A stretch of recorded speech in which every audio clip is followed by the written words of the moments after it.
કેમ છો મિત્રો? આશા કરું છું કે બધા સ્વસ્થ હશો. તો આપણે જોઈ રહ્યા હતા આપણું ઇલેક્ટ્રિકલ ઇન્સ્ટ્રુમેન્ટેશન સબ્જેક્ટ, એનું યુનિટ 1 જોતા હતા, બરાબર. એની અંદર આ દરેક વસ્તુ આપણે છેલ્લા ઘણા બધા લેક્ચરમાં જોઈ લીધી છે. આપણે મેઝરમેન્ટને રિલેટેડ જે પણ પદો છે, જે પણ ટર્મ્સ છે, બરાબર, એ જોઈ રહ્યા હતા. એનામાં આપણે રિપીટેબિલિટી, બરાબર છે, પછી રિપ્રોડ્યુસિબિલિટી, બરાબર, આ બધી વસ્તુ જોઈતી. પછી આપણે જોતા છેલ્લા લેક્ચરમાં જોયું હતું એક્યુરસી અને પ્રિસિઝન, બરાબર છે. એકદમ ફટાફટ રિવિઝન કરી લઈએ આ બંનેનું.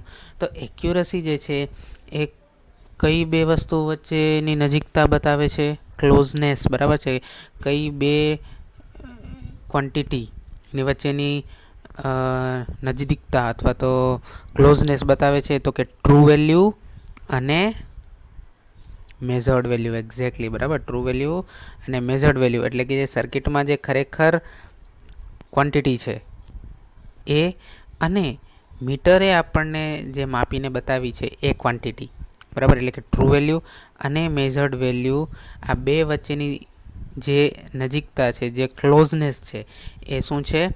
એક્યુરસી, જેને આપણે ટેબલ વડે એકદમ સરસ રીતે સમજી હતી, બરાબર. અહીંયા શું આવશે? ઇન્સ્ટ્રુમેન્ટ, બરાબર. ટ્રાયની જગ્યાએ ઇન્સ્ટ્રુમેન્ટ આવશે. ચાલો તો આગળ વધીએ આપણે, બરાબર છે. આ અલગ અલગ ઇન્સ્ટ્રુમેન્ટ, બરાબર. ઇન્સ્ટ્રુમેન્ટ 1, 2, 3, 4 એટલે આ બધા અલગ અલગ ઇન્સ્ટ્રુમેન્ટ છે, બરાબર. ચાલો આગળ વધીએ. પ્રિસિઝન શું હતું? તો કે ક્લોઝનેસ બિટવીન, કોની વચ્ચેની ક્લોઝનેસ? તો કે ક્લોઝ, બરાબર છે. ક્લોઝનેસ બિટવીન, કોની વચ્ચેની ક્લોઝનેસ? બોલો. Closeness between, exactly, closeness between measured value, બરાબર છે.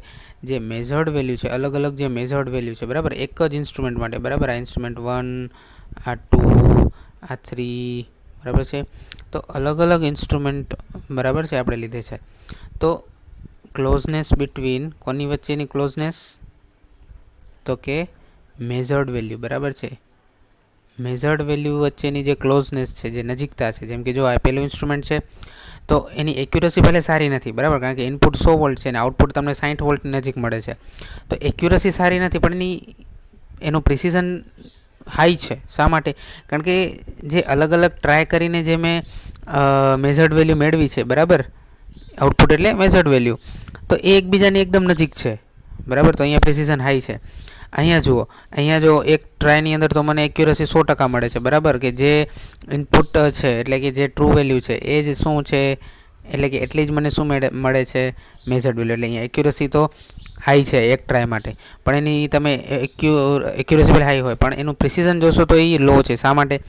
કારણ કે જે મેં બીજા ઇન્સ્ટ્રુમેન્ટમાં અલગ અલગ ટ્રાય કરીને જે મેં મેઝર્ડ વેલ્યુ મેળવી છે એમ એકબીજાથી ઘણી દૂર છે, એટલે પ્રિસિઝન એનું લો છે.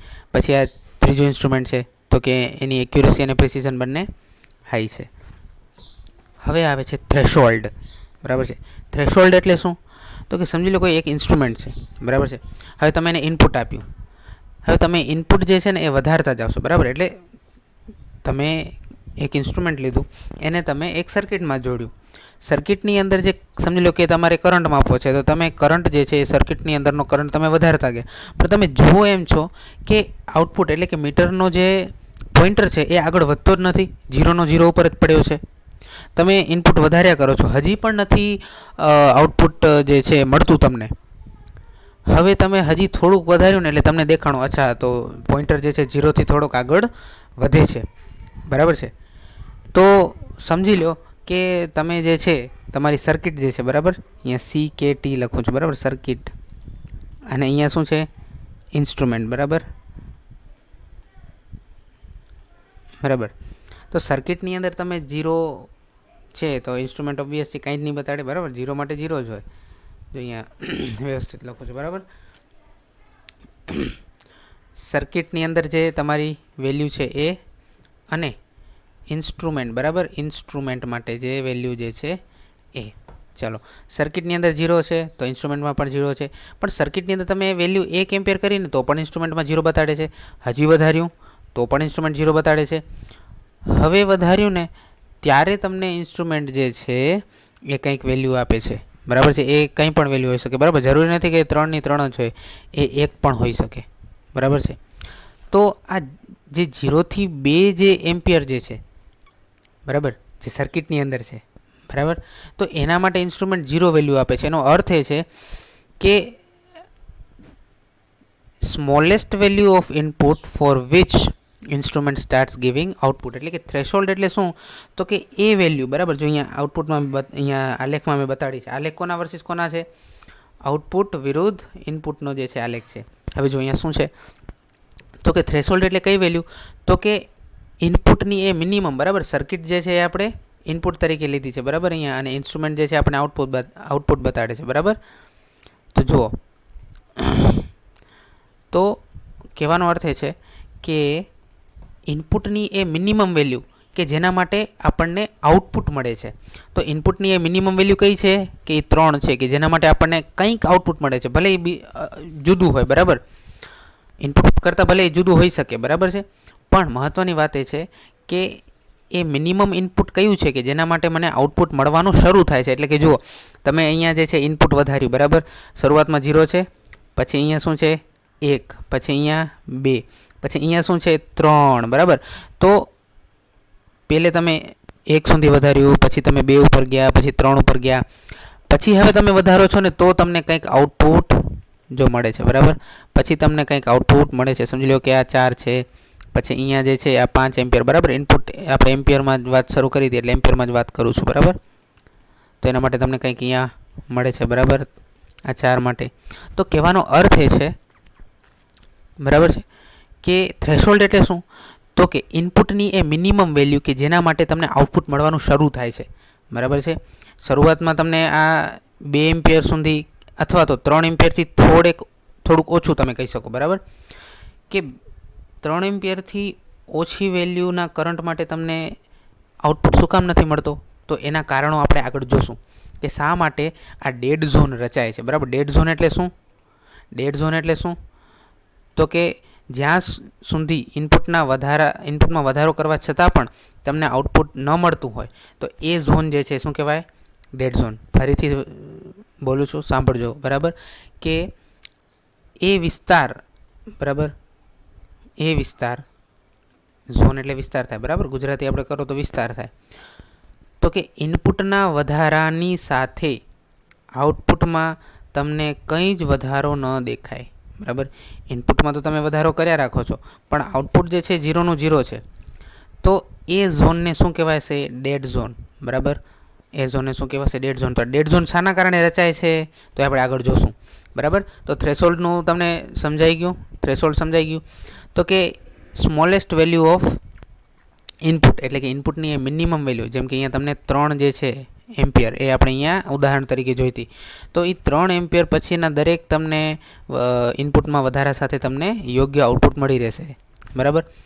તો આ 3 એમ્પિયર શું કહેવાશે, થ્રેશોલ્ડ વેલ્યુ, કે ભાઈ 3 એમ્પિયર જે છે એ મિનિમમ અમાઉન્ટ છે કે જે તમારે ઇન્સ્ટ્રુમેન્ટને આપવી પડશે તો જ તમને શું મળશે, આઉટપુટ મળશે, બરાબર.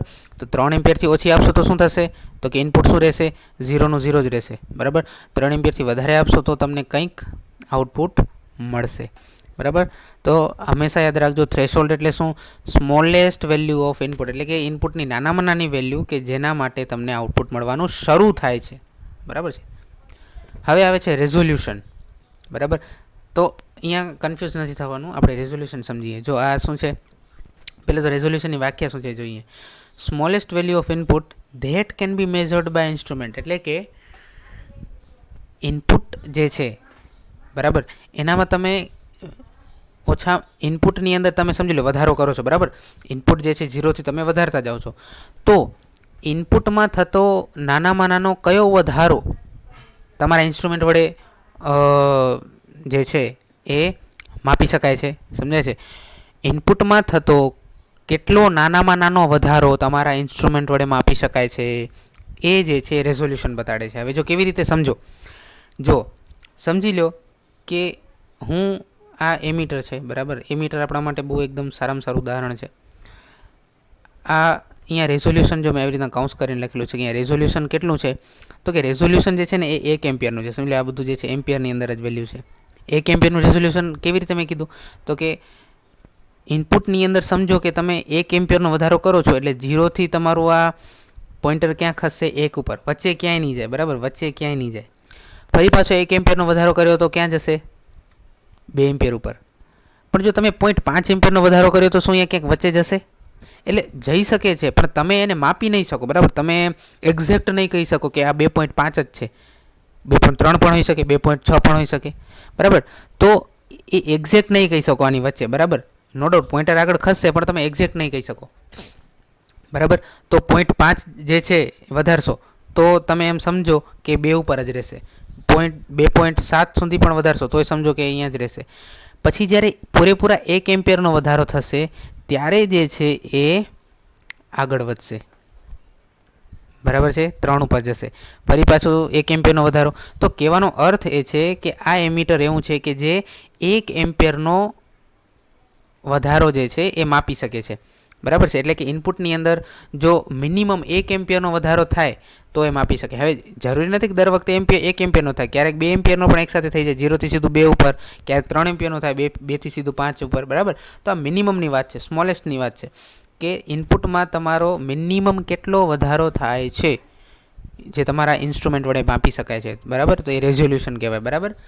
તો અહીંયા ધ્યાન રાખજો, થ્રેશોલ્ડ શું છે તો કે ઇનપુટની એ નાનામાં નાની કિંમત, ઇનપુટની એ નાનામાં નાની કિંમત કે જેના પછી તમારું આઉટપુટ મળવાનું શરૂ થાય છે, બરાબર. અને રેઝોલ્યુશન શું છે તો કે ઇનપુટમાં થતો ચેન્જ, બરાબર. સ્મોલેસ્ટ અહીંયા ચેન્જ લખવું પડશે, બરાબર. સ્મોલેસ્ટ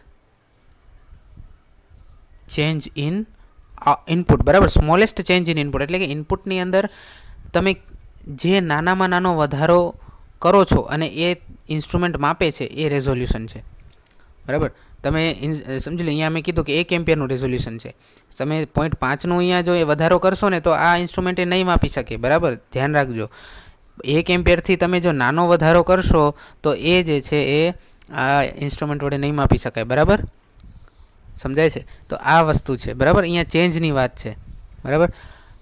1 એમ્પિયરથી વધારેનો તો 100% માપી જ શકાશે, 1નો કરશો પછી 2નો કરશો 3નો, બરાબર, એ તો માપી શકાશે, પણ 1થી નાનો જે છે એ નહીં માપી શકાય, બરાબર. તો વાત અહીંયા જે છે ચેન્જની છે, બરાબર. રેઝોલ્યુશનની અંદર મેઇન વસ્તુ જે ફોકસમાં આવે છે શું છે?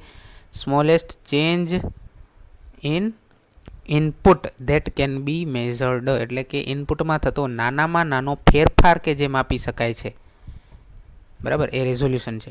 અને થ્રેશોલ્ડમાં શું છે તો કે એ સ્મોલેસ્ટ વેલ્યુ ઓફ ઇનપુટ, બરાબર. અહીંયા ચેન્જ નથી, અહીંયા ચેન્જ જે છે એની વાત જ નથી, બરાબર. ચેન્જની વાત નથી, અહીંયા એ એક વેલ્યુની વાત છે ખાલી. તો કે જે વેલ્યુ પછી તમને ઇનપુટ મળવાનું આઉટપુટ મળવાનું શરૂ થાય છે, ઇનપુટની જે વેલ્યુ માટે તમને આઉટપુટ મળવાનું શરૂ થાય છે એ થ્રેશોલ્ડ છે. જ્યારે અહીંયા આઉટપુટ મળી જ ગયું છે, આપણે આઉટપુટ તો મળવાનું ચાલુ થઈ ગયું છે, પણ હવે હું ચેન્જ કરું છું, બરાબર. આઉટપુટ મળવાનું મને શરૂ થઈ ગયું છે, તો હવે હું 1માંથી 2 ઉપર જાઉં છું, બરાબર. 2 ઉપરથી હું હવે 2.5 ઉપર જાઉં છું. તો આ જે ચેન્જ થાય છે તો કયો નાનામાં નાનો ચેન્જ આ મીટર જે છે એ માપી શકે છે? તો કે જો હું 1 ઉપરથી 2 જાઉં છું તો માપી શકાય છે, પણ 2થી 2.5 ઉપર જાઉં છું તો નથી માપી શકતું. તો એનો અર્થ શું છે? તમારું રેઝોલ્યુશન કેટલું છે? 1 એમ્પિયરનું છે. 1થી 2 ઉપર જાઓ છો તો એ કેટલો વધારો થાય છે? 1 એમ્પિયરનો, બરાબર. તો અહીંયા ચેન્જની વાત છે. ચાલો, તો અહીંયા જે છે એ સુધારો હું નેક્સ્ટ કરવો પડશે, બરાબર. અહીંયા સ્મોલેસ્ટ ચેન્જ, બરાબર છે, ચેન્જ. ચાલો આગળ વધીએ. તો રેઝોલ્યુશન માટે એક સૂત્ર છે, બરાબર છે, એ યાદ રાખવાનું છે કે રેઝોલ્યુશન એટલે શું? તો કે ફૂલ સ્કેલ વેલ્યુ ડિફ્લેક્શન, ફૂલ સ્કેલ ડિફ્લેક્શન વેલ્યુ અને નંબર ઓફ ડિવિઝન્સ, બરાબર. એટલે સમજી લો કે આ એક મીટર, બરાબર. તો એની ફૂલ સ્કેલ વેલ્યુ જો અહીંયા એક્ઝામ્પલ જ લઉં તો 10 એમ્પિયર છે, બરાબર. 10 એમ્પિયર એની ફૂલ સ્કેલ વેલ્યુ છે. ફૂલ સ્કેલ વેલ્યુ બરાબર ખબર છે, મેં તમને જ્યારે ટોર્ક સમજતા હતા ત્યારે કીધું હતું. ફૂલ સ્કેલ વેલ્યુ એટલે શું? તો કે જે મેક્સિમમ વેલ્યુ એ મીટર માપી શકે છે એ અહીંયા 10 માપી શકે છે. હવે નંબર ઓફ ડિવિઝન કેટલા છે? 5 છે. તો એક ડિવિઝન એટલે આ વચ્ચેનું, બરાબર. પછી આ 2, આ 3, આ 4 ને આ 5, ટોટલ ડિવિઝન કેટલા થયા? 5 થયા. તો રેઝોલ્યુશન શું થશે? તો કે રેઝોલ્યુશનના સૂત્ર પ્રમાણે આપણે જઈએ તો ફૂલ સ્કેલ ડિફ્લેક્શન વેલ્યુ કેટલી છે? 10 એમ્પિયર. તો 10 છેદમાં નંબર ઓફ ડિવિઝન કેટલા? 1, 2, 3, 4 ને 5 ડિવિઝન છે.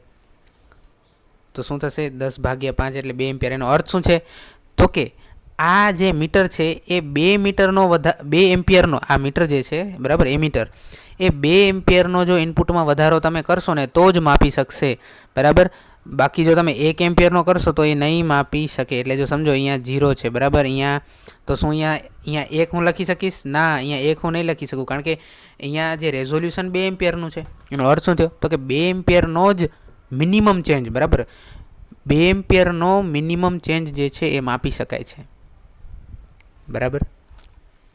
તો આ વાત છે બરાબર છે. તો અહીંયા જે વેલ્યુ જે છે એ શું આવશે? સૌથી પહેલી વેલ્યુ અહીંયા 1ની જગ્યાએ શું આવશે? અહીંયા આવશે 2 આવશે બરાબર, કારણ કે મિનિમમ ચેન્જ જ 2નો માપી શકાય છે. તો પોઈન્ટર જે છે એ જો શૂન્ય ઉપર હશે તો જો તમે 0.5 એમ્પિયર વધારશો ઇનપુટમાં નહીં આગળ વધે, 1 એમ્પિયર વધારશો નહીં આગળ વધે, 1.5 એમ્પિયર વધારશો તો એ આગળ નહીં વધે, 2 વધારશો ને ત્યારે જ એ એક સ્ટેપ આગળ વધશે બરાબર. રેઝોલ્યુશનનો અર્થ આ છે કે તમે ઇનપુટમાં જે ચેન્જ કરો છો બરાબર, તો કેટલો મિનિમમ ચેન્જ મીટર તમારું જે છે એ માપી શકે છે, તો એ રેઝોલ્યુશન છે બરાબર. તો આ વાત છે બરાબર. પછી અહીંયા 2 એમ્પિયર, પછી અહીંયા 4, અહીંયા 6, અહીંયા 8 અને 10 આવી ગયું ને પૂરેપૂરું સ્કેલ એવી રીતે બરાબર. તો આ જે છે એવી રીતનું છે. હવે બીજું એક્ઝામ્પલ છે, તો એમાં 50 વોલ્ટ જે છે એ ફૂલ સ્કેલ વેલ્યુ છે બરાબર, 10 ડિવિઝન છે બરાબર. એવી રીતના એક આ જે કાપા છે એ નથી ગણવાના બરાબર, એની વચ્ચેનું જે 2 કાપા વડે જે એક ડિવિઝન રચાય છે ગણવાનું છે બરાબર. તો એવા કુલ કેટલા છે? 10 ડિવિઝન છે બરાબર, 10 ડિવિઝન છે. તો હવે રેઝોલ્યુશન શું થશે સૂત્ર પ્રમાણે? તો કે ફૂલ સ્કેલ વેલ્યુ છેદમાં division is equal to full scale value છેદમાં ટોટલ નંબર ઓફ ડિવિઝન, એટલે કે ભાગ બરાબર. જે ટોટલ નંબર ઓફ ડિવિઝન એટલે ટોટલ નંબર ઓફ જે ભાગ કર્યા છે આપણે. તો અહીંયા શું આવ્યું? 5 એમ્પિયર. એનો અર્થ શું છે? તો કે મિનિમમ 5 એમ્પિયરનો જો તમે ચેન્જ કરશો તો જ આ મીટર જે છે એ ડિટેક્ટ કરશે, નહીંતર કરશે નહીં. 1 એમ્પિયરનો પણ જે છે નહીં કરે, 2 એમ્પિયરનો નહીં કરે વધારો તમે કરશો ઇનપુટમાં, તો 2 એમ્પિયરનો વધારો કરશો તો એ ડિટેક્ટ નહીં કરે, 3નોય નહીં, 4નોય નહીં, સીધો 5નો જ જે છે એ વધારો ડિટેક્ટ કરશે. એટલે કે મિનિમમ 5 એમ્પિયરનો જો તમે વધારો કરશો તો જ જે છે એ આ મીટર ડિટેક્ટ કરશે બરાબર છે. હવે આ એક ત્રીજું એક્ઝામ્પલ છે બરાબર, જે તમારે પોતે સોલ્વ કરવાનું છે બરાબર, જાતે સોલ્વ કરવાનું છે. અને આનો જવાબ જે છે તમે ક્યાં લખશો? કોમેન્ટમાં લખશો બરાબર. આનો જવાબ તમારે કોમેન્ટમાં લખવાનો છે બરાબર છે. હવે ડ્રિફ્ટ આવે છે બરાબર, તો ડ્રિફ્ટ આવે છે, પછી હજી આગળ આવે છે સિગ્નિફિકન્ટ ફિગર્સ બરાબર, આપણે આગળ જોશું બરાબર છે. આ આપણે નેક્સ્ટ લેક્ચરમાં જોશું. અત્યારે અહીંયા સુધી રાખીએ છીએ બરાબર છે. આજે આપણે જે શીખ્યા છીએ એ શું છે બરાબર? થ્રેશોલ્ડ અને રેઝોલ્યુશન બરાબર. આ 2 વસ્તુ જે છે આપણે આજે શીખ્યા છીએ બરાબર. ચાલો, તો આજે આપણે અહીંયા સુધી જ રાખીએ બરાબર છે. ચાલો, તો આપણે લેક્ચર જે છે અહીંયા પૂરો કરીએ બરાબર છે. અહીંયા એક ખાસ ધ્યાન રાખવાનું છે, જે રેઝોલ્યુશન છે બરાબર, એની અંદર શું આવે છે? ચેન્જ બરાબર છે, ચેન્જ ઓફ ઇનપુટ બરાબર છે. ચાલો ત્યારે બરાબર, તો આપણે અહીંયા સુધી રાખીએ. ઓકે, ચલો, થેન્ક યુ.